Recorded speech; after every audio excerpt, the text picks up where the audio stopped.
35% des femmes dans le monde ont subi au moins une fois des violences physiques et ou sexuelles. Statistique de ONU Femmes mise à jour en novembre 2020. Pour lutter contre les violences basées sur le genre, l'ONG Trust Africa, engagée notamment dans le développement équitable et la justice sociale, a organisé plusieurs rencontres. Trust Africa appuie près d'une vingtaine de projets au Sénégal, au Burkina Faso et au Mali.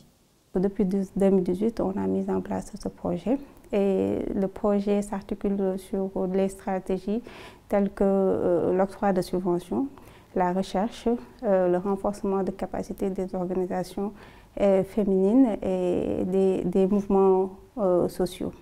Les projets vont aller de 9 000 à 20 000 $ répartis dans ces 3 pays-là. À l'origine, c'était seulement 12 projets qui étaient ciblés. Mais avec l'avènement de la pandémie de Covid-19, il y a eu une modification budgétaire qui a été approuvée et pour soutenir les violences qu'on a senties qui se sont exacerbées durant cette période-là. Et on a soutenu des initiatives rapides pour intervenir et contrer ce phénomène. 8 associations et organisations du Mali ont bénéficié de cet appui, 3 au Sénégal et 7 au Burkina Faso. Nous avons bénéficié de 2 subventions de Trust Africa. La première était de 15 000 $ qui a servi à la mise en œuvre du projet pour l'implication des femmes dans la réponse contre la Covid-19. Un projet qui a permis le renforcement des connaissances de 40 leaders d'opinion, c'est-à-dire des chefs coutumiers, des chefs religieux, des responsables du groupement féminin sur la Covid et sur la prévention des violences basées sur le genre. Ça a également permis de sensibiliser les familles sur les violences basées sur le genre et sur la Covid. C'est un projet également qui nous a permis d'appuyer 20 familles vulnérables en kit de protection contre la maladie pour leur permettre de mener à bien leurs activités génératrices de revenus. La dernière subvention était de 10 000 $. C'est vrai, ça a été réalisé en consortium avec 3 autres structures pour l'organisation d'une table ronde sur les défis du mouvement social féminin au Burkina, dont le thème était de faire progresser les actions pour un changement systémique en faveur des droits des femmes. Avec Trust Africa, nous intervenons dans la commune de Sio et Sokoura. Et ce partenariat nous a permis de faire des avancées dans le domaine du VBG, c'est-à-dire les violences faites aux femmes pour réduire ces violences-là. Récemment, nous avons fait une recherche sur l'impact du Covid-19 au niveau de nos communautés et nous avons constaté que le Covid-19 a eu un impact très négatif quant à l'autonomisation ou le développement socio-économique des femmes parce qu'elles ne peuvent plus réaliser leurs activités et ça entraîne des frustrations socio-économiques au sein de nos communautés. Donc dans cette période de Covid-19, si nous parvenons à appuyer les femmes dans nos communautés, cela peut entraîner un changement de comportement au sein de nos communautés. C'était un besoin qui était là, la pandémie était là, donc on avait senti vraiment, on avait des besoins réels de pouvoir mener des activités et du coup donc on a sauté sur l'occasion, on s'est approché de Trust et on a pu développer un projet donc, qui a été approuvé et là nous a permis de dérouler un projet qui était axé sur les violences basées sur le genre mais également en termes de normes sociales. Comment identifier des normes sociales qui peuvent vraiment contribuer à éradiquer ces phénomènes-là. Nous avons pu obtenir quand même c'est extrêmement intéressant, c'est-à-dire que les jeunes puissent discuter avec des adultes. Ça c'est important également, à travers ces questions-là, des viols, des pédophiles, etc. Donc pour que les jeunes comprennent, il y a de ça quelques années, comment ça se passe. Quel est le message que les jeunes... Donc créer ce dialogue intergénérationnel a été un élément extrêmement important donc, à travers ce projet-là. Le Covid-19 a augmenté les cas de violence basés sur le genre. Une étude produite en 2020 par l'Union africaine et ses partenaires stratégiques, menée dans 6 pays sahéliens, a montré que la violence domestique a augmenté Le Tchad, le Sénégal et le Mali ont respectivement enregistré des augmentations de 30%, 14% et 10%, tandis que le Burkina Faso, la Mauritanie et le Niger enregistrent une augmentation inférieure à 10%.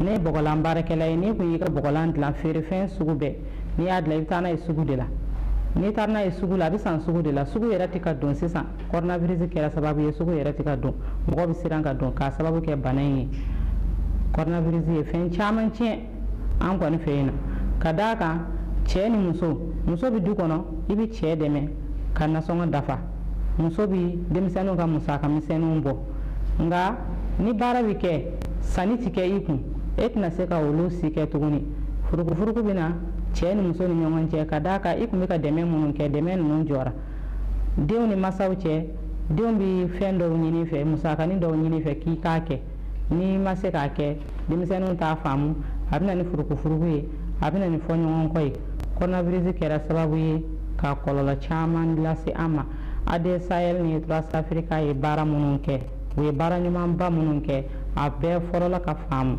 nka coronavirus kera sababu ye abika bara nun be sigi ko doni abika be na kasika daka sorati ka ke ani bara inke ni go kibitana esugula nati sanka ba donc itna seka bo inona itna seka bo iyerala itna seka chedeme itna seka demisanu ka musaka bo abina ni fonyon ko abina ni furuku ye abina ni bugoli jugu ye tuguni abina ni tunga fentaka ye dobta ikun fe o kama gele mana do du kono benti abina ni halisa yayi coronavirus ko ni fen chaman chen an fe yan. Dans la banlieue sénégalaise, à Malika, Alpha Dev relève cette hausse des violences. Oui, on est dans la zone de Malika, donc Malika c'est un village traditionnel. Le projet également a intéressé la commune de Yembel, la commune également de Kermassar. Et que donc cette particularité, c'est surtout au niveau des violences économiques. Parce que nous sommes dans des zones où pratiquement les familles ont des revenus extrêmement faibles, sinon inexistantes. Il n'y a que le père qui est à la retraite, il n'y a que la maman donc, qui mène des activités économiques. Du fait que donc, de la rareté de ces ressources, ça crée des tensions au niveau de l'espace familial. Voilà, donc nous sommes dans un réseau, Alpha Dev, donc avec d'autres acteurs, au niveau qu'on appelle le comité départemental de protection de l'enfant. Et que dans ce réseau, il y a des acteurs qui travaillent dans la prévention, dans la sensibilisation, comme Mout Alpha Dev. Il y en a qui sont dans la prise en charge sanitaire, d'autres dans la prise en charge judiciaire. Et que chaque fois que donc, des cas de type de violence sont avérés, on les réfère par rapport à ces acteurs-là, que ce soit des ONG comme Alpha Dev, qui ont suivi de faire l'accompagnement judiciaire, ou bien d'autres qui font l'accompagnement psychosocial, d'autres également sur le plan sanitaire. Donc ça nous permet à travers ce réseau-là, et nous, chaque fois qu'il y a des actions de sensibilisation, on est sur le terrain pour prévenir. Le programme de Trust Africa a permis de former plusieurs femmes, à l'image de Neyso, qui a ensuite participé à recueillir des données sur le terrain. Ces constats sont éloquents. Nous avons fait une formation sur le terrain, nous avons fait des imams, chefs de quartier, délégués de quartier, ak autorités, nous avons fait des questionnaires.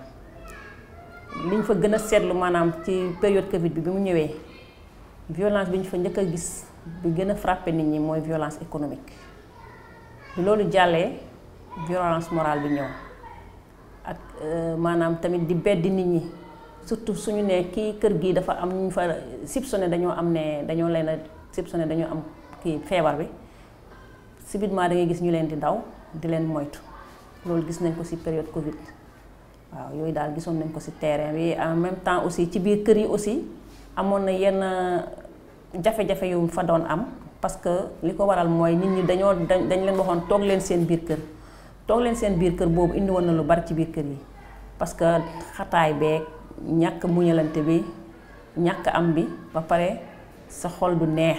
Les populations de Malika ont été sensibilisées sur l'importance de la lutte contre les violences basées sur le genre à travers des radios locales. Waaw bañu waxé lool ci radio amna lu mu soppi. Lim soppi moy ñun jigéen ñi seen bopp dañoo dellu toogaat xoolaat seen bopp xool kat xam ne lii xëy na lu fi jaar la rek day jàll ndax gam gaa violence daan na am avant Covid parce que bu Covid jàllee it violence day des ba léegi kon ñun dañoo war a xoolaat suñu bopp jëfe li nga xam ne moom la ñu jël ci terrain bi liggéey ak moom su ko defee violence mën a jeex. Au Burkina Faso, l'Association pour l'intégration économique sociale des femmes a choisi de donner des microcrédits afin que les bénéficiaires puissent accéder à une indépendance économique. Nous pouvons dire que les impacts sont énormes, en ce sens que ça permet à ces femmes d'assurer la pitance quotidienne, d'assurer les frais de scolarité de leurs enfants, d'avoir accès à des soins de qualité, c'est-à-dire pouvoir honorer les frais d'ordonnance et de vivre quand même dans un minimum d'aisance. Depuis 2008, nous octroyons les microcrédits aux femmes et jusque-là, nous avons toujours honoré nos engagements. Pour la seule raison que c'est l'association qui contracte les prêts au nom des bénéficiaires et qui revient les distribuer à ces femmes. Et le remboursement se fait de façon collective, c'est-à-dire chaque mois, chaque femme vient verser sa mensualité au sein de l'association.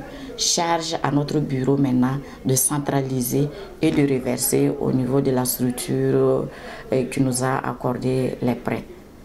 Mais il est important de signaler qu'il arrive que les bénéficiaires décèdent avant le terme du crédit. Donc il revient à l'association de se battre pour rembourser leur quote-part afin d'être crédible vis-à-vis de la structure. Notre ambition, notre souhait, c'est de voir nos sœurs, nos mamans vivre dans un minimum d'aisance. Pour cela, notre ambition est d'avoir des partenaires qui vont nous octroyer des subventions pour renforcer les activités génératrices des femmes, à côté des prêts, des petits prêts que nous leur donnons, afin de renforcer leur capital et de tout de suite maximiser leurs bénéfices pour leur permettre d'être autonomes et ne pas à chaque fois tendre la main. Les organisations bénéficiaires de l'appui de Trust Africa ont opté pour une démarche participative. Nous faisons aussi des plaidoyers sur les lois, les conventions et les textes législatifs. Donc nous faisons aussi l'orientation, nous facilitons l'orientation à travers l'assistance technique, juridique, psychosociale et médicale des survivantes. C'est vraiment une approche qui s'est basée sur la visualisation des savoirs, du savoir-être et du savoir-faire des populations. Parce que c'est une approche qui dit que, on dit souvent que nos populations, les gens qui ne sont pas à l'école, n'ont aucune connaissance, alors que ces gens-là ont des compétences et des connaissances. Le problème, c'est comment arriver à leur faire exprimer leurs connaissances. C'est pourquoi vraiment cette approche est venue et qui s'est basée sur la visualisation des savoirs. Donc l'outil se fait par terre avec des objets qu'on trouve vraiment dans notre environnement. Et une fois l'outil est fait, on permet aux gens d'analyser ce qui a été fait sur terre et pour pouvoir ressortir des idées qui peuvent vraiment solutionner leurs préoccupations ou leurs problèmes. Ça peut être appliqué à tout le monde. Donc ça nous a permis vraiment de lutter contre les violences basées sur le genre. Donc ce sont les populations, les femmes, les hommes, les enfants, les jeunes, eux-mêmes qui vraiment ressortent leurs préoccupations. Quel est le problème par exemple du viol? Pourquoi le viol est là? Donc il y a un outil qu'on appelle l'arbre. Donc cet arbre-là, ça permet vraiment d'analyser les causes de la situation et de sortir les conséquences et éventuellement ressortir des solutions. Malgré le plaidoyer et la sensibilisation, beaucoup reste à faire. Les violences basées sur le genre sont en hausse, de l'aveu même de la chargée de la promotion de l'égalité des sexes et de l'autonomisation des femmes au ministère sénégalais de la Femme et de la Famille. Depuis les années 2013, nous avons constaté une recrudescence des violences. Donc ça a été relaté dans les médias. Et vous savez très bien que le Sénégal a eu à adopter une loi en 1999 qui sanctionne toute forme de violence, qui sanctionne les MGF et toute autre pratique néfaste. Mais vu la recrudescence de cette violence et la faible application de cette loi, il fallait trouver une autre loi spécifique qui sanctionne le viol et la pédophilie. Et grâce à la forte mobilisation de la société civile, nous disposons aujourd'hui d'une loi qui criminalise le viol et la pédophilie, votée en 2020, l'année dernière. Et le ministère a élaboré une stratégie de vulgarisation pour faciliter l'application de cette nouvelle loi qui sanctionne, qui criminalise le viol et la pédophilie. Au niveau du cadre législatif, nous avons remarqué qu'il y avait eu des avancées, comme on peut citer comme la loi sur la parité. Il y a beaucoup de mouvements féminins qui ont été mis en place et qui ont développé vraiment des activités de promotion et de lutte contre les violences faites aux femmes. Et ce qu'on a remarqué, la plupart de ces mouvements, de plus en plus, donc on a remarqué que ça commence à régresser et on dirait que les femmes ont en quelque sorte baissé les bras, donc parce qu'il y a beaucoup de contraintes. Il y a les inégalités de genre qui sont toujours là, il y a la pauvreté qui est là, il y a Covid qui est là. Mais aussi, les femmes ont toujours des difficultés d'accéder aux ressources comme le font les hommes. Mais il y a une absence vraiment de synergie d'action, de visibilité. Les femmes ne sont pas trop en contact avec les médias. Les défis, c'est toujours les facteurs socio-culturels qui sont toujours là. Les défis, c'est les nouvelles technologies. Parce que les femmes ne sont pas trop informatées, ne sont pas trop TIC. Trust Africa compte poursuivre ses collaborations avec des organisations locales pour lutter contre les violences basées sur le genre. Le projet pilote visant le Sénégal, le Burkina Faso et le Mali pourrait concerner d'autres pays. Cela dépendra des résultats qu'on aura après l'évaluation. Comme ça entre dans une stratégie globale de Trust Africa et que Trust Africa travaille pour l'Afrique, pour tous les pays d'Afrique. Il n'est pas à éliminer que ce projet puisse être mis en œuvre dans d'autres pays, sous d'autres contextes aussi. En septembre 2020, 121 pays ont adopté des mesures pour renforcer les services aux victimes de violences durant le Covid-19.